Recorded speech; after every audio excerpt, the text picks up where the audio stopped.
Welcome, our virtual water cooler friends, to the 31st episode of Into the Filmverse. What is Into the Filmverse, you ask? Well, that is a great question. It's a movie fan podcast covering all types of film content, including movie news, new releases, and a variety of past releases. I'm Mytchel Chandler. And I'm Bryce Payne. And today we are discussing the new release of Wrath of Man, the mystery/thriller film Zodiac, and various content we watched throughout the week. If you want to see our reviews for films we talk about today or get our thoughts on other films, be sure to join us on Letterboxd, the social network for film lovers. You can find me, Mytchel Chandler, at Mytch Reviews, and that's MYTCH. And you can find me, Bryce Payne, at Payne Reviews, Payne. Oh my god, I can't spell my own last name. I know, tongue twister sometimes. I feel that. But before we dive into some of our weekly movie watches, we're going to go off the top with some recent movie news. I don't know if you got a chance this week. We like to start out talking about the new Disney Plus shows. We've been watching The Bad Batch. I don't know if you got the chance to watch the next episode or not. No. Okay. Now there's 3 out, and I've only seen the first one. Yeah, I'm not really into it, but I know you would try to watch it, so I've been keeping up with you there on that. Yeah, I'll probably watch it tomorrow. Okay, so we'll talk about that next week. Some other cool superhero Marvel news. Venom 2 trailer dropped. Oh, yes, it did. Yay. I thought it looked good. Mytchel did not. No. I am always overcritical on things when I first see them. I don't know. No, I watched it again, and it's very Venom-y. I don't know. It was fun to watch. It's weird after like a long time without Venom, suddenly to have Venom again. It's just so nice to have Venom again and the thing. Yeah, I mean, I'm excited to see it. Carnage looked kind of cool. We got our first glimpse of Carnage. The little second. Yeah, but Woody Harrelson was just weird. He's like, "We missed you, Eddie, so much." At least his hair looks better. Yeah, like he's so corny every time he talks. I'm like, bro, let's just see Carnage. Let's not see you talk anymore. All right. I was like digging through the trailer too, trying to find like connections to Morbius and shit. Because I was like sitting there, I was like, we're gonna figure it out. See, in all this trailer, my favorite parts and the parts that I enjoy the most were when Venom and Eddie were basically doing a thing. Like the beginning where they were making the food and the breakfast, and the shit was just going haywire. Dude, it's like a parasite on Eddie, and Eddie's just like, Venom threatens to eat Mrs. Chen. That was hilarious. I loved it. We cannot eat Mrs. Chen. You promised the chocolate. Where's the chocolate? No, I'm really excited. It's actually like this is the trailer that's like now I'm like, all right, the superhero movies coming back, Marvel's coming back. Let's go. Yeah, it's super exciting. So here's some sort of like tidbit of movie news. I don't know if you've looked too much into this, Bryce, but that the Golden Globes have been having some issues. The Hollywood Foreign Press Association, I think is what it's called, the HFPA. They've been getting a lot of flack lately because there's several reasons, but basically like there's a lot of different things that have been going into this past week.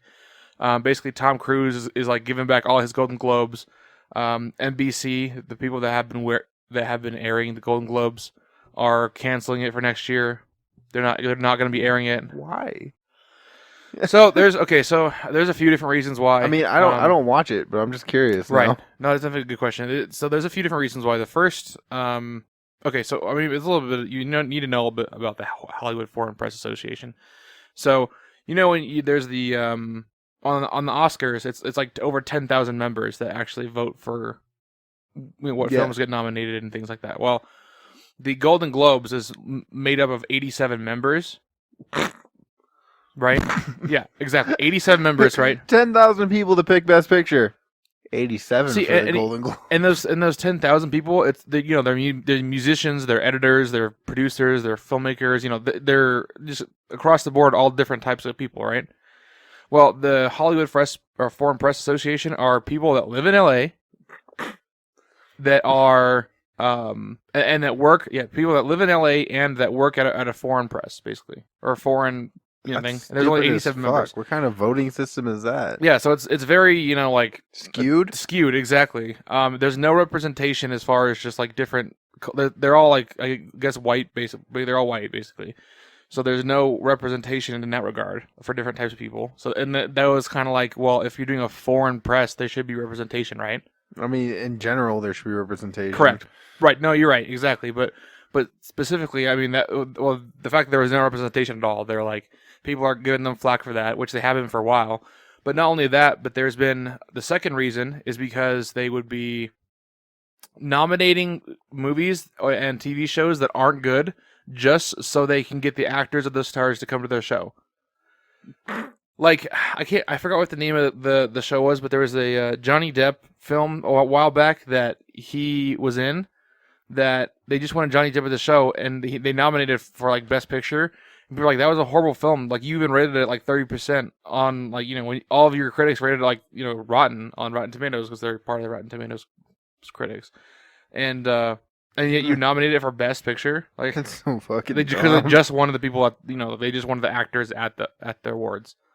That's ridiculous. So there's that, and then there's the whole issue of just kind of a corruption type thing, where like I guess that they're supposed to be a charity organization, so they get money from like these different studios, companies, all these different things to be able to fund basically smaller projects or small things, or kind of like just for like people to learn filmmaking, or basically to introduce filmmaking to younger generations. Is kind of like what they're going to get money for. Yeah. But they've been using the money to pay their own members because it's saying like, oh, you served in a certain like chapter or whatever, or you served in this committee, so you get paid X amount of dollars. Swindling motherfuckers. Yeah, exactly. So they're just swindling all this money from people. So yeah, they've been receiving a lot of flack lately. Nobody wants to really be with them. Oh, plus not only that, with it being 87 members, like there was this thing like where they all, I think it was like something in Paris. I forgot the exact name of it, but they invited 30 people from that Hollywood Foreign Press Association and to like stay like for a full week, or it was a few days. I don't know either way, but like, and they like treated them like kings. Actually, that's that was the quote from one of the people over there. It's like they treated us like kings. So they all voted for like this movie because they treated them nicely. But I'm like, that's 30. That's like 1/3 of your entire voting population voting for this one film. That's why it got a nomination. It's not even that good. That's horrible. Fuck that. Yeah, exactly. So may not like the Oscars sometimes, but at least they seem more honest than that. Exactly. I mean, yeah. Well, see, sometimes the Oscars could do that, but like, what? There's 10,000 people. Like 30 people you do that to is not going to make a difference. Yeah, that's true. So yeah. So a lot. So basically, and it's representation issues. It's corruption issues with the money, and it's just like whole lot of issues with that. So a lot of people are not liking the Golden Globes and the HFPA right now. I think what the industry is calling for, and a lot of people are calling for, is for them, if they want to continue and to come back, is they want them to double their membership. Oh, we're getting plus 100 plus one. So that way the new members outnumber the old members. I don't know. Golden Globes are dumb. Yeah, no, I agree. But that if they did that though, that could make it a little bit more, at least viable as far as continuing. That's fair. I just don't see it continuing though with all the flack it's gotten and the fact, I don't know, just the amount of change that they would have to do, and I just don't think the people that are there are going to be willing to do that and continue it. So that's what we were going to do after we finish our Best Picture watch, is go through the Golden Globes. Right. I don't think I'm going to do that now. Yeah, I mean, yeah, I don't know. It's the Golden Globes is mostly just like they always put on a good show, but they just don't. It just doesn't mean much as far as like awards. Well, that was kind of all the news that we had for this week. There was like one other trailer that dropped today that I don't know too much about. I tried watching it. I was confused. It was called like The Green Knight. I don't know if you saw that release. I heard about it. I didn't know the trailer came out. Yeah, I mean, I don't honestly have no. I watched the trailer and I still don't know what it's about, so I'm gonna have to watch it again and give it a look. But just so you know, that there's a trailer called The Green Knight that comes out in theaters in like July. So I'm like, where'd this come from? All right, cool. With that down, we're gonna venture onto some of our weekly movie watches. I think you might have talked about this last week, but I got a chance to watch it this week, and I think you watched it again on Monday. Again, yeah. It's The Mytchels versus the Machines. It's a good movie. It is very cute. I loved it. I mean, for the most part. It is very much just like three of the same type of stories we've seen in a bunch of other films, kind of mashed together. Yeah, it's not very unique, but it's very fun. I like hate that it's not unique, but at the same time, they like executed it so perfectly that I can't be mad at it. Yeah, isn't it terrible? Because you're like sitting there like, that's kind of weird. But then you're like, no, but it's pretty cool though. Yeah. Didn't you like the boy's voice? I didn't like it at first, but then the more it went on, I was like, that's kind of cute. Like. we were watching it, right, and Nathan was just like, "Why the fuck does that guy have a grown ass man's voice?" He did, but I know it did sound like that. But it was almost like one of those things is where like maybe he hit puberty before his body did. He's played by a 32-year-old. Is he really? That's amazing. I actually kind of liked it. I don't know why. It like so I was like, yeah, the first time I saw him, I was like, why does that sound so weird? But then as it went on, and all the random animation and like live action shit that they kept changing into, I just fell into it. Yeah, did you know it's by Sony Animation? Jacob was watching it, and he's like, as soon as it started, he's Into like, Spider-Verse? Yeah, he was like, this reminds me of the Spider-Man movie. No, I mean, because it had a lot of those elements as far as like varying animation. It worked very well for Spider-Man into Spider-Verse because it was more of a comic book flavor. You know, they could add those like extra pops and wows and pows in there. But this, they added a lot more just kind of like dynamic animation and kind of like, I wouldn't even say changes in animation, but it's just like, it was more like a like if she was creating a film herself, because that was the main thing. Yeah, dude. About 3/4 through the movie, Nathan sits there and goes, "Bro, what if this is just her making a movie for school?" And I was like, I fucking had the same thought when the movie started, because I was like, this is whack as fuck. Yeah. But although, I mean, it really was though. I mean, it pretty much was basically though. What did you think of the pug? I love the pug. They're like, bread. Wait, they're like, what do they say? Is it dog, pig, bread, dog, pig, bread? I don't know. And then, bro, because okay, so it was so stupid, but like I still loved it every time because they used the pug as a shield. And then it gets to those evil, like the more evil robots, and then they're like, we can tell the difference between dog and bread. That was so funny to me. I was like, this shouldn't be funny, but it is.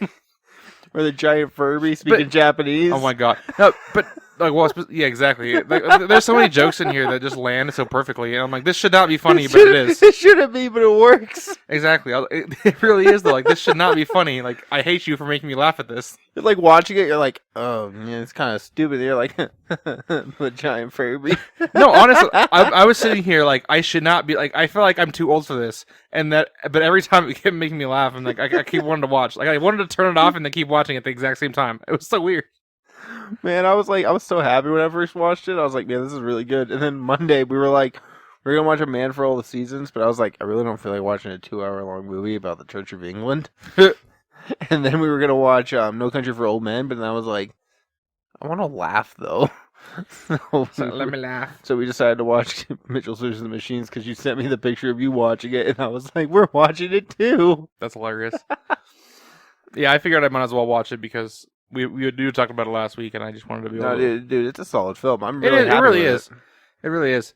And I don't know why I'm just like kind of salty about it. Like, it shouldn't be as good as it is. You're just mad. You're like, I don't want to like it.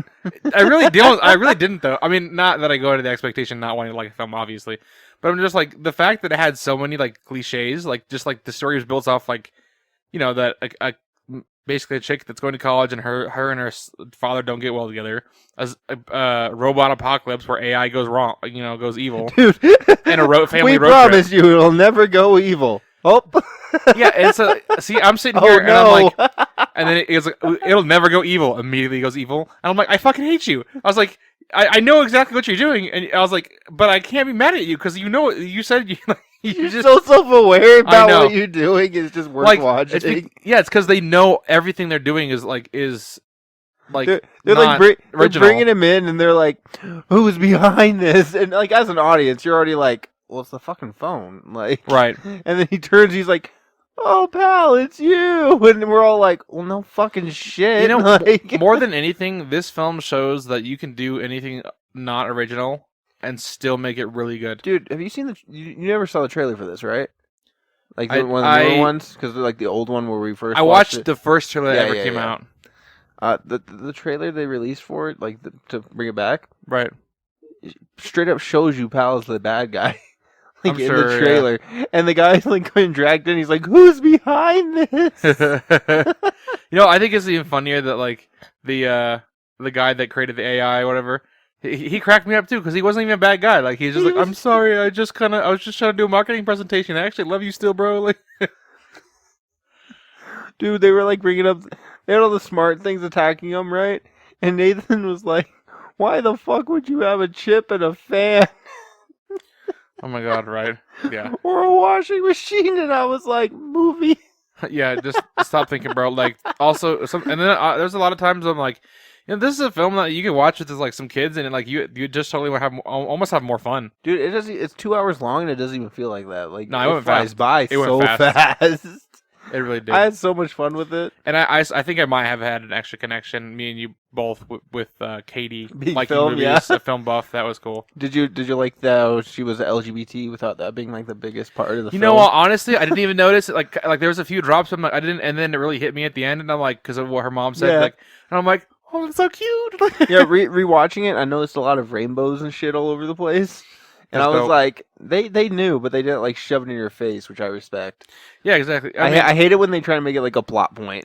Like, right. It's let people be not, people. Exactly. Exactly. So another film we got to see was Wrath of Man.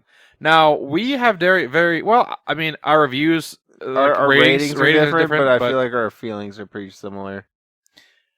Yeah, I mean, well, so I gave it 3. The Wrath of Man is the new Jason Statham film that came out. The action Guy Ritchie directed. It's an action film is what I think technically is, but not a whole lot of action in it as far as that goes. It's mostly just limited. The trailers made it look a lot cooler than it actually was. They did. It was very limited to like one scene in the beginning, and then with Post Malone, that was weird. And then that was actually like one of my favorite parts, though. I was so confused. I was like, "What does Post Malone have to do with this film?" But then they had the action scene at the end, which lasted a long minute. Like that lasted for a while.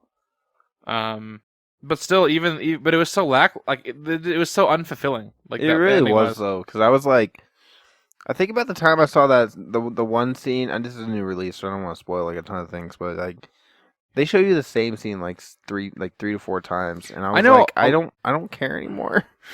Like, you see, I don't mind when they do that in films because I like seeing things from different perspectives, like especially. But the way they did it in this film, it was very dry. Yeah, they didn't really add anything new to the scene other than camera angles, and I was like, I don't fucking care anymore. I mean, the only difference it made was that we understood where some characters were coming from, but besides the point, it didn't need to be shown again. Like, really, you could have gone like saying that we got up to this point, and then it went fast or whatever. I mean, and nothing was that surprising, or I was like revealing, or like, they had a big like quote unquote reveal at the end of like who the inside man is. Yeah, I guess. Well, that's kind of set up from the beginning that there's an inside man. So, but like, it's so obvious. Yeah, it's like, oh, like, I expected that from the beginning. They were like, oh, I am, and we were like, well, no fucking shit. Like, me and Bryce both looked at each other and we're like, well, yeah, like. Who else would it be? I think we both looked at each other just to make sure that we weren't like we were like, or are we just being dumb? And like, like I was just like, did we reach too far into this? This is supposed to be like a shocking moment for us. I know exactly. Like, are we too smart? I was like not shocked at all. Like I can honestly say, like, if I heard a single person in that theater go, I would have been like, are you fucking blind? Like, and I know there's a bunch of like we're talking about some bad stuff about it. I mean, not bad, but just kind of like mundane. It has some fun moments. I would say I think redeem it somewhat, but I would not go see it again. No, I wouldn't either. But face value, it's okay. Like that's my kind of it's an okay action flick. It doesn't bring anything new to the genre, and it doesn't do anything different. Like but... if you know Jason Statham and what kind of films he produces and or he's like stars in, then you're probably gonna like this film. Like if you like this film, this is normal work, but it doesn't bring anything new to the table that we haven't already seen.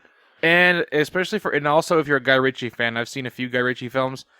I would not expect what he normally films to be in this. This is very dull on the Guy Ritchie flavor. Is this not what his normal stuff looks like? Not at all. Because I have only seen Sherlock Holmes and Aladdin. Other than this, see, and Aladdin isn't really that much of him either. Because that's a Disney controlled thing. Which Sherlock Holmes did he do? He did both of them. RDJ. Okay, I can see that being sort of his flavor there. But no, I mean, from what I've seen of his stuff, it's very more. I don't know how to explain it, honestly. It's just kind of like it's like one of those things you watch and you're like, I know what flavor you have, but this one, like, I could see it like peeking through in some spots, but otherwise, for the most part, it just seemed very like more just standard shooting. I might end up watching The Gentleman just because I know that got some buzz. Yeah, I watched The Gentleman. It was okay. I mean, I think from what I've seen, I'm not a huge Guy Ritchie fan, but Yeah, I if definitely this see is the if appeal. this is like what he does, I'm like this would have turned me away immediately. No, I would definitely say still check out the other stuff because he can be good. His other stuff. It just kind of worries me because like Aladdin, I didn't know was by him, and I thought that was pretty okay. Sherlock Holmes, it's what I expected it was gonna be. I don't know But why I don't like the Sherlock Holmes films. I don't know why. You know, like I said, they were what I expected. you know why? It's like I think I watched the Benedict Cumberbatch Sherlock Holmes before I watched these ones, and that one is so good that like this one is just kind of like dull to me. It's okay. They're making a third one. Yeah, I know. It's not gonna do well. You know, wait, actually, sorry. I'll make a bet right now. I bet you that third Sherlock Holmes film with the Robert Downey Jr. will come out. It will not do well, and I swear, like 3 months later, we're gonna hear an announcement that Robert Downey Jr. is back as Iron Man. Robert Downey Jr. is gonna like, and I love the man. So this is gonna hard to say, but like, he expected a lot more out of him retiring on Iron Man than he's getting. Yeah, no, Because exactly. he's like, I'm done, and then it's like Doctor Doolittle. Doctor Doolittle, Doctor Doolittle, that Doctor Doolittle. But yeah, no, that makes sense. I don't know that. And now he has Sherlock Holmes. Does he have Yeah. anything else coming out? Rumors of being in Black Widow is a cameo, but I Yeah, think he no, I don't debunked think that. that. I think that's archival footage. Yeah, no, I don't know anything about what else he's gonna be in. See, that's the thing though, is like you expect him to be in other things, but he's not. He's not, and besides, everything that's come out has not been good. Like, if you look at when he even said he wasn't gonna be in Iron Man, like after the third one, remember he said he was gonna quit Iron Man, and then like he did that one film called like The Judge that did horrible. His next movie straight up is Sherlock Holmes 3 after Doolittle. Is there anything after that or no? That's all they got right now. Well, we'll see. But I bet you he'll be back as Iron Man at some point. You know what it says on Letterboxd about Sherlock Holmes 3? Hmm. The plot is unknown at this time. That's what they just released. It's just funny to me because it's just like it's supposed to come out this year. Did you watch any other films you want to touch on? I'm gonna be 110% honest here, Mitchell. Mm-hmm. I have seen quite a bit of movies, and none of them are worth talking about.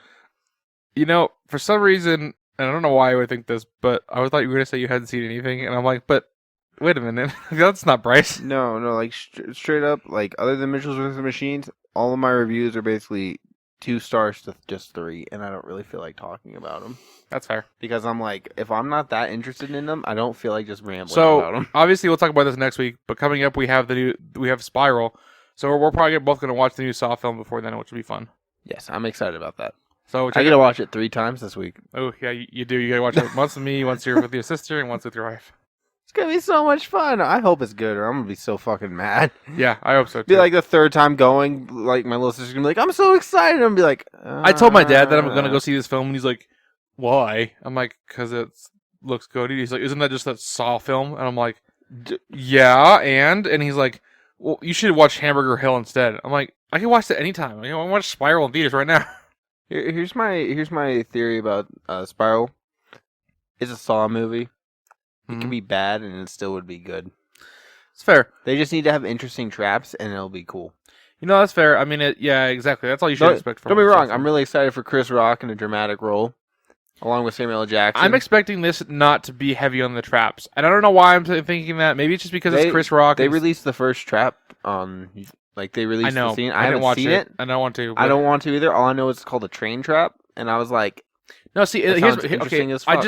And I don't know why I'm expecting this, but I'm just for some reason because all the other Saw films they just seem like that was their focus was the traps. Yeah, they did a lot more focus on traps than anything else. The trailers I have seen have not showed hardly any traps at all. There's hints of them. But it just seems like I know we're gonna get some traps in this film, but it seems like it's gonna be much more character focused, and I shouldn't expect that much traps. I am okay. So I grew up on the Saw films. Right. I have a Saw tattoo. Mm-hmm. I like Saw. You do. I am excited for something different. No, that's what I'm saying. Because I'm glad. I'm like, if this is straight up just a detective film with Saw underlying, I'm fucking so hyped. Why? Because we've gotten police, like if you remember, like I think it was like Saw 4. Mm-hmm. We had the police detective, or the police officer who had to go and like he was in his own little game. Right. But if this is straight up just Chris Rock being a detective for 90 minutes and having to, and like you see traps or whatever, and he's like detective, Right. I'm sold. Best Saw movie. I Yeah. don't even care because they need something new. I can't just watch people get killed for 90 minutes and have like little drops of a story. Like, Right. give me building after like Jigsaw. Like I can't just have like Jigsaw be the one where they're like more like build on to the original. Don't build on Jigsaw. Don't do that to me. Yeah, because what this could do is this could like actually spawn a whole other part of the franchise that we go into. Saw 10 already in development. Oh, this probably is going to be a banger though. You know what the funny thing about Saw is though? It is such a well-known franchise, but nobody ever talks about it. They like act like it's such an underground thing, yet there's like, everyone talks about Friday the 13th, Nightmare on Elm Street, all the classic horror staples. Saw has 9 movies. And like it only gets talked about when Saw movies come out. But there's 9 movies. I mean, that's fair. I mean, Saw 1 is talked about quite a bit because it's so iconic. But the franchise in whole I'll be honest with forgotten. You. I think I watched. Okay, here's the thing. I watched Saw, right? And I bought the entire series at one point because I wanted to watch all of them. So I started with Saw. Obviously, it was amazing. Then I watched Saw 2, Saw 3, and then after once I started watching more of them, it's just because it lost what it was about. Like it just became about the traps and like gore, and it like the first one actually had story and there was a reason why they were there, and like it actually meant something when they did things. And then after a certain point, it just became like a gore fest and just like blood porn. You know what my favorite thing about it was? Everything connects. That was like my favorite thing about the whole franchise. Everything connects.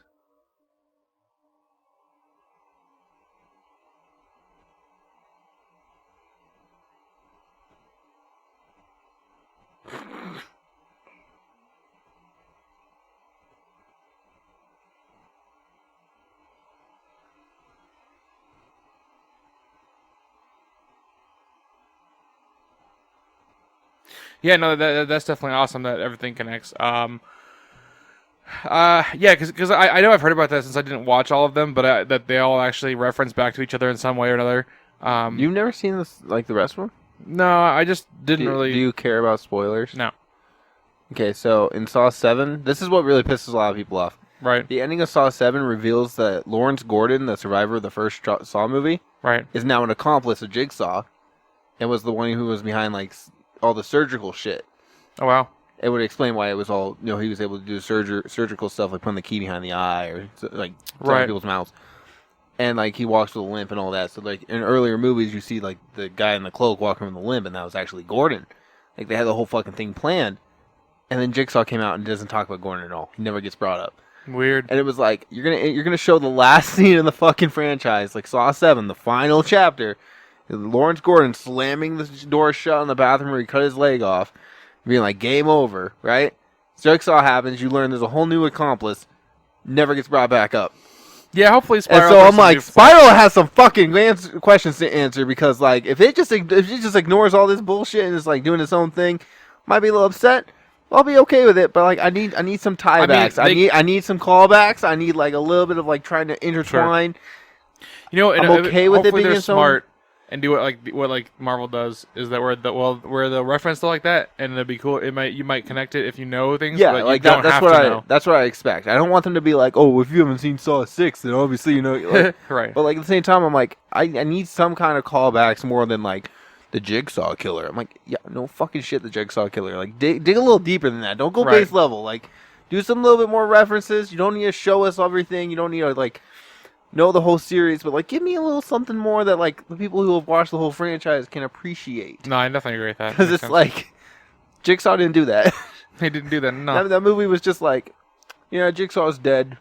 New game, and I was like, what the new fuck? game. Like, Yeah, it wasn't. It didn't continue the mythology that respected the old stuff while also pioneering a new way to go forward. Yeah, it was I don't want to call it a bad movie because I've only seen it once, but I enjoyed for what it was.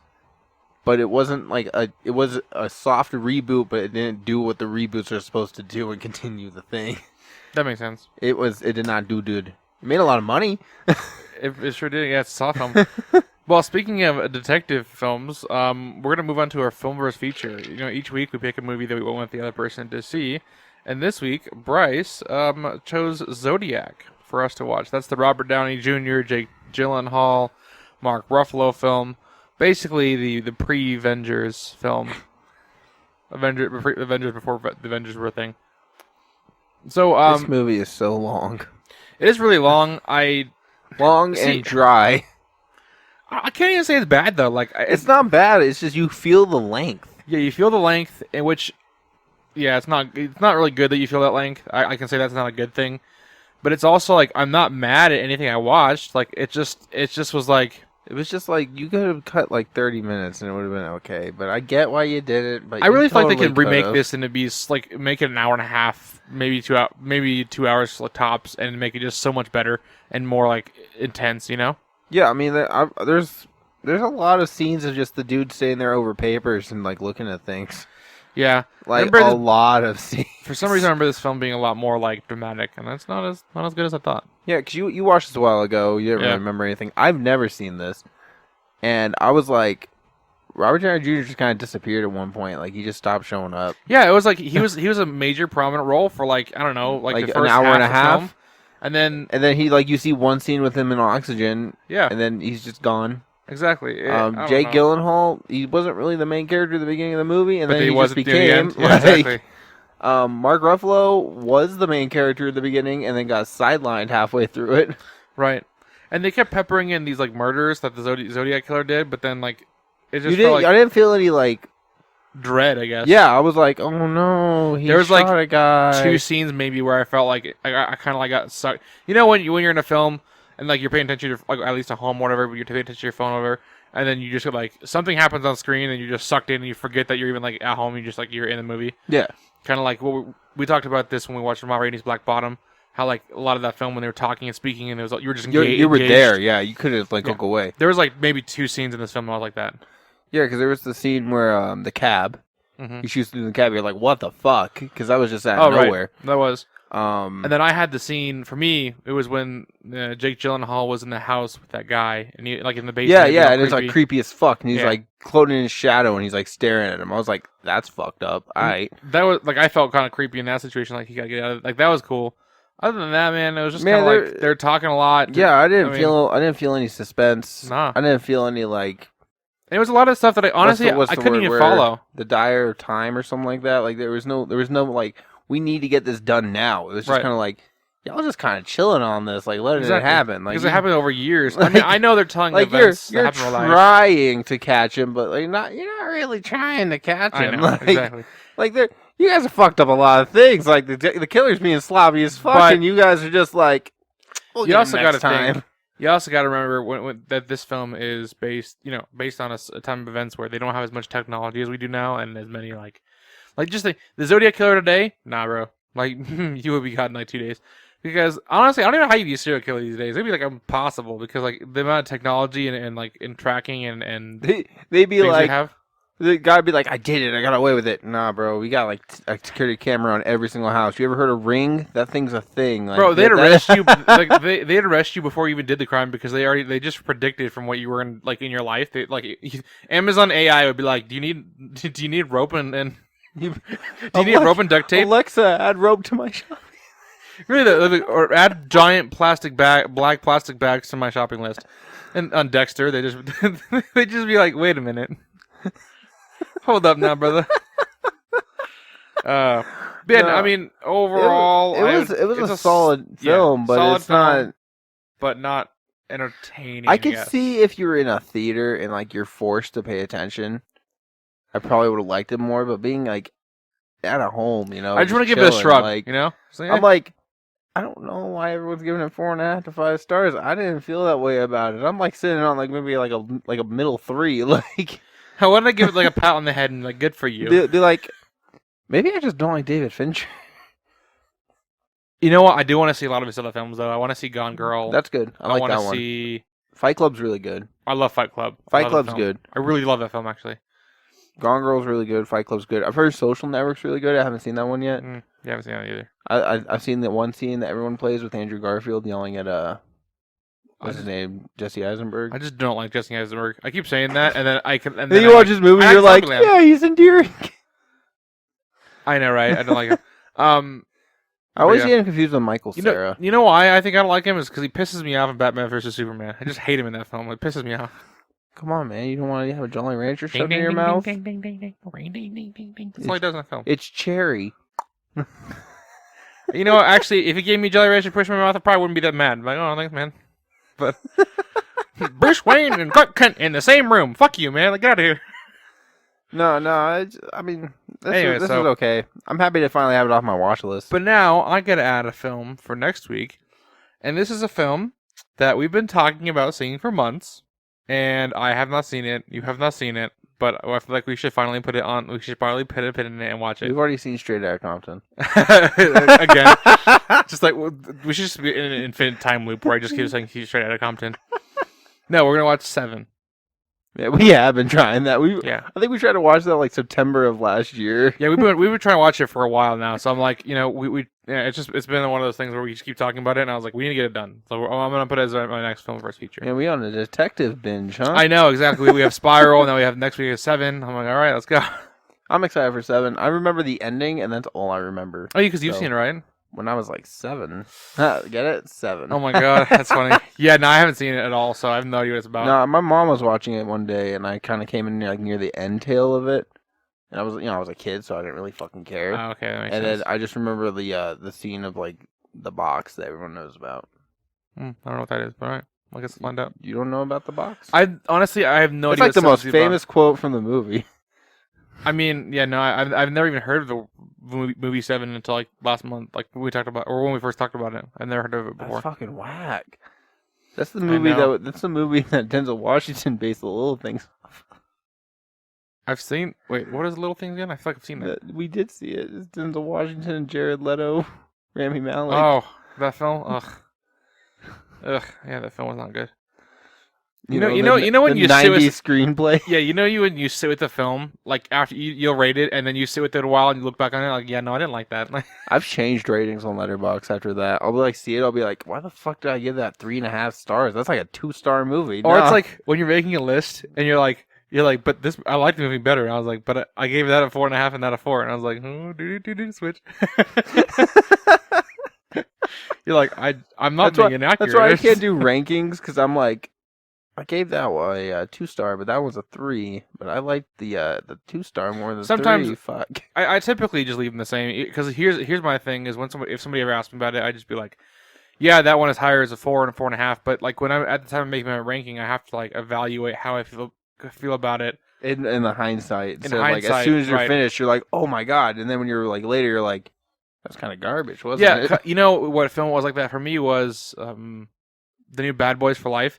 I don't know what hit me, struck me, that bro. That first time, you were like, man, it's so good. And then we went and saw it together in the theaters for the comeback. And you were like, I didn't like it as much. No, when I first saw that film, I was enamored with it. I don't know why I loved it so much, but I just thought it was like a phenomenal film.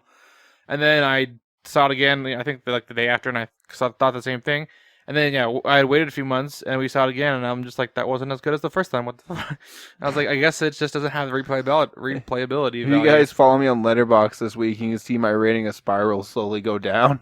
Oh my gosh. Just like, it'd be like 5, and then 4.5, and then 2. like no, 4.2. No, go from like 5 to 2 in like 2 days. Be like, I'm tired of seeing this fucking film. I saw it again. Twist is fucking predictable as fuck. Twist is predictable as fuck. If you had paid attention, you would know. That's funny.